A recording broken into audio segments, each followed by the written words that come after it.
পরিবার মানেই শান্তি, এটা সবাই ভাবে, কিন্তু সব পরিবারের মানুষ একরকম হয় না। আসসালামু আলাইকুম, সবাই কেমন আছেন? আলহামদুলিল্লাহ, আমরাও ভালো আছি। আমার ভিডিওটা যে যেখান থেকে দেখছেন, আশা করছি আপনারা সবাই অনেক বেশি ভালো আছেন।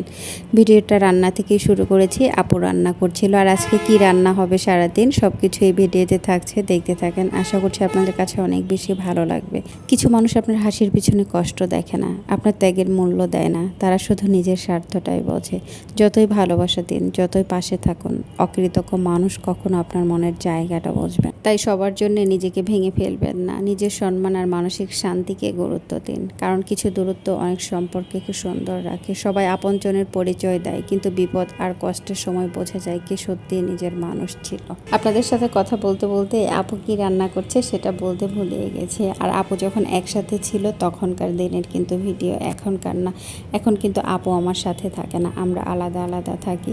আপু যখন ছিল তখন কিন্তু আপু রান্না করতো, সেটা তো আমি সব সময় বলতাম। আর আজকের রান্নাও তো আমার আপুই করছিল, ইলিশ মাছ দিয়ে কচুমুখী রান্না করবে। আপনারা কি ইলিশ মাছ দিয়ে কচুমুখী রান্না করে খান কিনা সেটা জানাবেন। আর আপু এখানে সব কিছু দিয়ে নিচ্ছে, আর মাছগুলো কিন্তু আগে তেলানি করে তুলেও নিয়েছে। আর ইলিশ মাছ ভেজে নিয়েছে, ইলিশ মাছের ভর্তা বানাবে। আর এদিকে কচুমুখীগুলো সিদ্ধ হয়ে যাচ্ছে। আসলে ইলিশ মাছের ভর্তা কিন্তু খুবই মজা, লেজ ভর্তা করে আপু সব সময়। আর এদিকে কচুমুখিটা রান্না করছে। কচুমুখি কিন্তু আমার কিছু কিছু মাছ দিয়ে ঝোল ভালো লাগে, আপনাদের কার কার পছন্দ সেটাও কিন্তু জানাবেন। আর মাছ দিয়ে, যে কোনো মাছ দিয়ে, চিংড়ি মাছ দিয়েও কিন্তু কচুমুখি অনেক বেশি মজা লাগে। আর এখানে আপু পানি দিয়ে দিয়েছে, এখন মাছটা দিয়ে ঝোল দিয়ে দিবে, তাহলেই কিন্তু রান্নাটা আপুর প্রায় শেষের দিকে হয়ে যাবে। আর ইলিশ মাছ তো এমনি যে কোনো তরকারির মধ্যে দিলেই কিন্তু স্বাদটা অনেক বেশি মজা হয়। কারণ ইলিশ মাছ তো আমাদের জাতীয় মাছ, এই জন্য মনে হয় এটার স্বাদটাও একটু বেশি, কিন্তু কাটা বেশি। আসলে কাটা বেশি হলেও কি স্বাদের কাছে, এই জন্য মানুষ খায়। যদি যত কাটা এটার মধ্যে যদি স্বাদ কম হতো তাহলে মনে হয় এই মাছ কেউ খেতই না। আপুর কিন্তু এদিকে রান্না বাড়া শেষ হয়ে গেছে, আপু কিন্তু এদিকে জিরা দিয়ে নিয়েছে।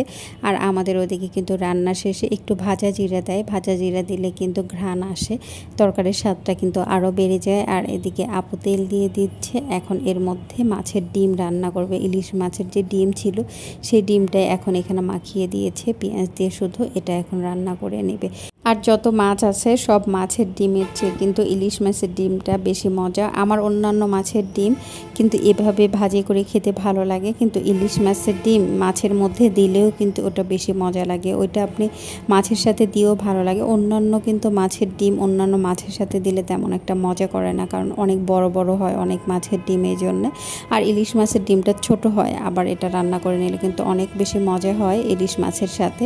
আর এখানে আপু ইলিশ মাছের লেজ আর একটা পিস বেছে রাখছিল, সেটা দিয়ে ভর্তা বানিয়ে নিয়েছে। আর আজকে দুপুরে কিন্তু লাল শাক ছিল, ইলিশ মাছের ভর্তা ছিল, তারপরে কচুমুখি দিয়ে ইলিশ মাছ দিয়ে ঝোল ছিল।